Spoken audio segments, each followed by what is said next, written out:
दोस्तों, अगर आप भी रिंकू सिंह और यशस्वी जायसवाल को खतरनाक खिलाड़ी मानते हैं तो हमारे इस वीडियो को लाइक जरूर कीजिएगा।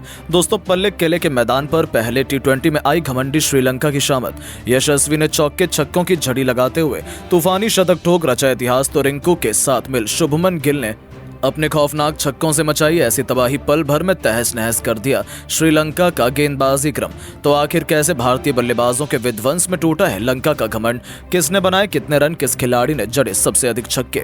उनकी शानदार बल्लेबाजी की पूरी हाईलाइट तो हम आपको दिखाएंगे ही, लेकिन उससे पहले आपको क्या लगता है कि यशस्वी गिल और रिंकू में कौन सबसे बेहतरीन खतरनाक छक्के लगाता है? नीचे कॉमेंट करके जरूर बताइएगा। दोस्तों, टी20 विश्व कप में चैंपियन बनने के बाद भारत का दबदबा पूरी तरह से पूरी दुनिया में देखने को मिल रहा है। भारत के युवा खिलाड़ियों ने जिम्बाब्वे को 4-1 से तो धूल चटाई। इसके बाद बारी थी श्रीलंका की धरती पर झंडा गाड़ने की। हालांकि श्रीलंका की टीम भी कमजोर नहीं थी। पहले टी20 मुकाबले में पल्ले किले के मैदान पर लंका जीत का सपना सजाकर उतरी थी, लेकिन टॉस जीतकर भारतीय टीम ने न केवल पहले बल्लेबाजी करने का फैसला किया, बल्कि मैदान में कदम रखते ही भारत के तूफानी बल्लेबाजों ने चौके छक्कों की झड़ी लगा दी।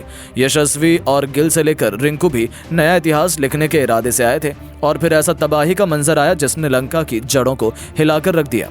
जी हां दोस्तों, आपको बता दें, भारत के लिए पारी की शुरुआत करने तो यशस्वी जायसवाल के साथ मिलकर शुभमन गिल आए थे, जिनके कंधों पर टीम इंडिया को विस्फोटक शुरुआत दिलाने की बड़ी जिम्मेदारी थी, और उन्होंने इसे बखूबी निभाया ही। जी हां, गिल ने अपने चित परिचित अंदाज में पॉइंट्स के क्षेत्र में खूबसूरत चौका जड़कर अपना खाता खोला। दूसरी तरफ यशस्वी भी अपनी बारी का इंतजार कर रहे थे। उन्हें यह मौका मिला दुश्मंता चमीरा के खिलाफ, और पहली गेंद पर उनके बल्ले से बिजली कौंधी। चमीरा की बाउंसर को जायसवाल ने मिड विकेट के ऊपर से स्टेडियम के दूसरे स्टैंड में मारकर अपनी पारी की शानदार शुरुआत की थी। बस फिर क्या था, दोनों को आगाज तो मिल चुका था, अब इंतजार था अंजाम का, जो लंका के लिए तो बिल्कुल भी सही नहीं होने वाला था। उसके बाद फिर क्या था, मिड ऑन हो या मिड विकेट या फिर गेंदबाज के सिर के ऊपर से ही छक्का क्यों ना लगाना हो, यशस्वी अपने विस्फोटक अंदाज में गेंदबाजों की जमकर पिटाई कर रहे थे, और दूसरे छोर से गिल उनकी अद्भुत बल्लेबाजी का लुत्फ उठा रहे थे। महेश तीक्षणा के खिलाफ जब गिल को बल्लेबाजी करने का मौका मिला, तब इस बल्लेबाज ने वो कारनामा किया जिसकी वजह से उन्होंने पूरी दुनिया में लाइमलाइट लूटी थी। जी हां, तीक्षणा के एक ओवर में एक नहीं दो नहीं बल्कि लगातार 4 गेंदों पर 4 खौफनाक छक्के जड़कर शुभमन गिल ने पूरा स्टेडियम हिलाकर रख दिया। इसी के साथ उन्होंने केवल 21 गेंदों पर अपना अर्धशतक पूरा किया था, जिस पर दूसरे छोर पर खड़े यशस्वी ने भी इस खिलाड़ी का तालियां बजाकर अभिवादन किया। उन्हें देखकर ऐसा लग रहा था कि आज तो ये खिलाड़ी सर पर कफन बांध कर आया है। इन दोनों खिलाड़ियों ने अपनी शानदार बल्लेबाजी से 6 ओवर में टीम इंडिया को इन्होंने 78 रनों तक पहुंचा दिया, तो उसके बाद भी रुकना क्या होता है वो तो उन्हें आता ही नहीं था। दूसरी तरफ यशस्वी ने भी बेहतरीन छक्के से अपना 50 पूरा किया, और पलक झपकते ही 10 ओवर से पहले इन दोनों खिलाड़ियों के बीच शतकीय पार्टनरशिप हो चुकी थी। लंका के खिलाड़ी उन्हें रोकने के लिए हर एक पैंतरा आजमा चुके थे, लेकिन ये दोनों तो कुछ और ही सोचकर मैदान में उतरे थे। अब बारी थी मथीशा पथिराना की। उन पर कहर बनकर टूट पड़े यशस्वी जायसवाल, जिनके एक ही ओवर में 3 छक्के और 2 बेहतरीन चौकों की बदौलत 27 रन बटोरकर वो 95 के आंकड़े तक पहुंच चुके थे। उन्हें अपना शतक पूरा करने के लिए एक बड़ा छक्का चाहिए था। उन दोनों के बीच हुई 150 रनों की पार्टनरशिप ने इतिहास पलट कर रख दिया था। हालांकि तभी टीम इंडिया को एक तगड़ा झटका लगता है, और दूसरे छोर से शुभमन गिल 83 रनों के स्कोर पर अपना विकेट गंवा बैठे। लेकिन जाने से पहले उन्होंने श्रीलंका के गेंदबाजों की खूब पिटाई की थी। अपनी अद्भुत पारी से गिल ने पूरी दुनिया का दिल जीत लिया था। अपनी 83 रनों की पारी को उन्होंने 8 खौफनाक छक्कों और 3 खूबसूरत चौके से सजाया था। गिल के पवेलियन लौटते वक्त हर कोई खड़ा होकर उनके सम्मान में तालियां बजा रहा था। अब जाकर लंका के गेंदबाजों ने थोड़ी राहत की सांस ली थी, लेकिन उनकी ये खुशियां ज्यादा लंबी नहीं चल पाई। यशस्वी ने तो लंका की हालत बिगाड़ रखी थी। ईंट का जवाब पत्थर से देते हुए इस खिलाड़ी ने अपने खूंखार अंदाज में घुटने टेके, और विकेट के पीछे खौफनाक छक्के से उन्होंने केवल 40 गेंदों पर अपने इंटरनेशनल क्रिकेट का एक और शतक पूरा कर पूरी दुनिया को अपने कदमों पर झुका लिया। 101 रनों की यादगार पारी में यशस्वी 9 खौफनाक छक्के और वहीं 6 चौके भी लगाए थे, जिसे देखकर तो पूरी दुनिया उन्हें सलाम कर रही थी। हालांकि शतक लगाते ही यशस्वी जायसवाल को भी पवेलियन लौटना पड़ा। पथिराना ने उन्हें क्लीन बोल्ड कर टीम इंडिया को सबसे बड़ा झटका दिया। तो वहीं इन दोनों के विकेट के बाद भी जब श्रीलंका ने सोचा वो मैच बचा लेंगे, तब उन पर छक्कों के सरताज रिंकू सिंह कहर बनकर टूट पड़े। इस खिलाड़ी को सबसे अंत में जलवा दिखाने का मौका मिला, तब लगा कि बहुत देर हो चुकी है, अब ये खिलाड़ी क्या ही कर पाएगा, लेकिन उन्होंने भी कोई कसर नहीं छोड़ी।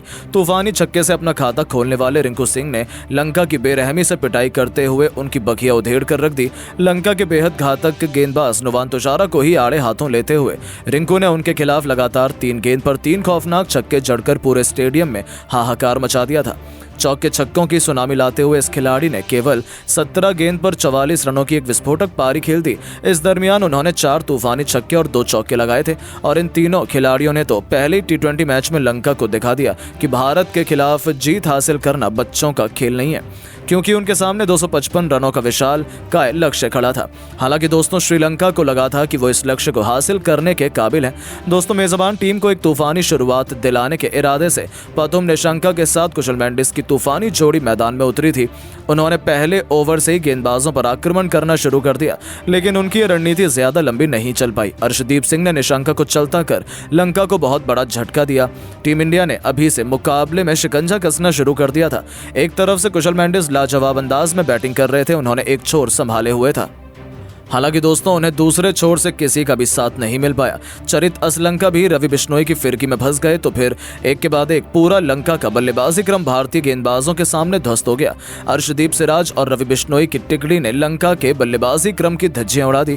यहां तक कि उनके 4 बल्लेबाज तो 10 रनों का आंकड़ा भी छू नहीं पाए थे, लेकिन मेंडिस हिलने का नाम नहीं ले रहे थे। वो चट्टान की तरह मैदान में डटे हुए थे। केवल 38 गेंदों पर अर्धशतक पूरा करने वाले इस खिलाड़ी ने 62 गेंदों पर वो करिश्मा कर दिखाया, जिसने भारत की जीत की उम्मीदों को एक बार फिर से धुंधला कर दिया। केवल 72 गेंदों पर इस खिलाड़ी ने शतक ठोककर भारतीय गेंदबाजों की जमकर पिटाई करी। अंत तक नाबाद रहते हुए उन्होंने केवल 123 रनों की आतिशी पारी खेली, जिसमें उन्होंने 9 खतरनाक छक्के तो वहीं 8 चौके भी लगाए थे। इसके दम पर लंका ने 20 ओवर में 188 रन का विशाल स्कोर भारतीय टीम के सामने रखा था। लेकिन दोस्तों लंका को जीत दिलाने के लिए इतना काफी नहीं था। शानदार शतकीय पारी खेलने के बाद भी यह खिलाड़ी अपनी टीम को जीत के आसपास भी नहीं ले जा पाया और टीम इंडिया ने 66 रनों से रोमांचक प्रैक्टिस मुकाबला जीतकर न केवल श्रीलंका को खून के आंसू रुलाए, बल्कि ये साबित भी कर दिया कि रोहित कोहली के जाने के बाद भी भारत में टैलेंट की कोई कमी नहीं है और 3 मैचों की T20 सीरीज में भारतीय खिलाड़ी श्रीलंका पर कोई भी रहम नहीं करेंगे। जहां पर यह तो केवल ट्रेलर था, तो सोचिए 3 मैचों की T20 सीरीज की पिक्चर को कितना सुपरहिट होने वाली है। लेकिन दोस्तों अब आपको क्या लगता है कि टीम इंडिया क्या लंका को 3 मैचों की T20 सीरीज में 3-0 से क्लीन स्वीप कर पाएगी या नहीं? अपनी राय नीचे कमेंट बॉक्स में जरूर बताएं। दोस्तों श्रीलंका के खिलाफ ना ही T20 और ना ही वनडे में मिला संजू सैमसन से लेकर अभिषेक शर्मा को मौका, तो गुस्से से आग बबूला हो गए ये खिलाड़ी। फिर BCCI से लेकर कप्तान रोहित और गौतम गंभीर पर उंगली उठाते हुए अभिषेक, संजू के साथ साथ ऋतुराज गायकवाड़ और ईशान किशन ने जो कहा, उनके बयानों ने तो भारतीय क्रिकेट में भूचाल ला दिया। तो ऐसा क्या कुछ कहा है इन चारों खिलाड़ियों ने अब BCCI के खिलाफ ही आवाज उठाते हुए? इन सब के बयान तो हम आपको दिखाएंगे ही, लेकिन उससे पहले आपको क्या लगता है कि संजू और अभिषेक को श्रीलंका के खिलाफ T20 और वनडे सीरीज में चुना जाना चाहिए था या नहीं? अपनी कीमती राय नीचे कमेंट बॉक्स में जरूर बताइएगा। दोस्तों आगामी श्रीलंका दौरे के लिए गुरुवार को भारतीय टीम का ऐलान कर दिया गया। सूर्य कुमार यादव को T20 टीम का कप्तान बनाया गया है, जबकि शुभमन गिल को उप कप्तान की कमान सौंपी गई है। रियान पराग, शिवम दुबे और रिंकू सिंह को T20 में मौका दिया गया है। वहीं वनडे सीरीज में टीम की कमान रोहित शर्मा संभालेंगे। विराट कोहली, KL राहुल और ऋषभ पंत भी श्रीलंका के खिलाफ वनडे सीरीज खेलते नजर आएंगे। लेकिन इसी बीच BCCI ने 1 नहीं 2 नहीं बल्कि 4 बहुत बड़े खिलाड़ियों के साथ नाइंसाफी की है, जो अब उन्हें भी बहुत भारी पड़ने वाला है। जी हां, विकेटकीपर बल्लेबाज संजू सैमसन और विस्फोटक ओपनर अभिषेक शर्मा को नहीं चुनने के कारण क्रिकेट फैंस काफी नाराज है। सैमसन ने पिछले साल साउथ अफ्रीका के खिलाफ शतक लगाया था, उसके बाद अब उन्हें वनडे में नहीं चुना गया। दूसरी ओर जिम्बाब्वे दौरे पर शानदार शतकीय पारी खेलकर अपनी धमाकेदार बल्लेबाजी की झलक दिखाने वाले अभिषेक शर्मा को श्रीलंका दौरे पर किसी भी टीम में जगह नहीं दी गई है। माना जा रहा था कि ओपनिंग की जिम्मेदारी अब यशस्वी जायसवाल और अभिषेक शर्मा के पास रहेगी, क्योंकि रोहित शर्मा के संन्यास की वजह से T20 टीम में ओपनर की जगह खाली थी। हालांकि ऐसा हुआ नहीं। यहां तक कि दोस्तों ODI सीरीज में श्रेयस अय्यर की भी वापसी हो गई, लेकिन उनके साथ ही सेंट्रल कॉन्ट्रैक्ट से बाहर होने वाले ईशान किशन अभी भी किसी भी टीम में वापसी नहीं कर पाए और साथ ही साथ T20 सीरीज में जिम्बाब्वे के खिलाफ सबसे ज्यादा रन बनाने वाले ऋतुराज गायकवाड़ को भी नजरअंदाज कर दिया गया और ऐसे खिलाड़ियों को स्क्वाड में मौका मिला है जो शायद यहां जगह पाने के हकदार ही नहीं है। इसके बाद सही फैंस गंभीर और सिलेक्टर्स से नाराज हैं, बड़े बड़े दिग्गज भी उंगली उठा रहे हैं। तो वहीं इसी बीच अब इन चारों खिलाड़ियों ने भी BCCI के खिलाफ मोर्चा खोल दिया है। जी हाँ दोस्तों, सबसे पहले तो ईशान किशन गुस्से से बेहद आग बबूला नजर आए। उन्होंने कहा कि मैंने उस समय आराम लिया था क्योंकि मुझे उसकी जरूरत थी। मैंने कोई भी बहाना नहीं बनाया है। इसके लिए मैं कई बार एक्सप्लेनेशन दे चुका हूँ। मैंने कोई भी गलती नहीं की, फिर भी जबरदस्ती मेरे खिलाफ ये साजिश रची जा रही है। अभी भी मैं टीम में मौजूद कई खिलाड़ियों से कई गुना बेहतर हूँ। मैं इस टीम में जगह डिजर्व करता था, लेकिन फिर भी बीसीसीआई ने मुझे मौका नहीं दिया।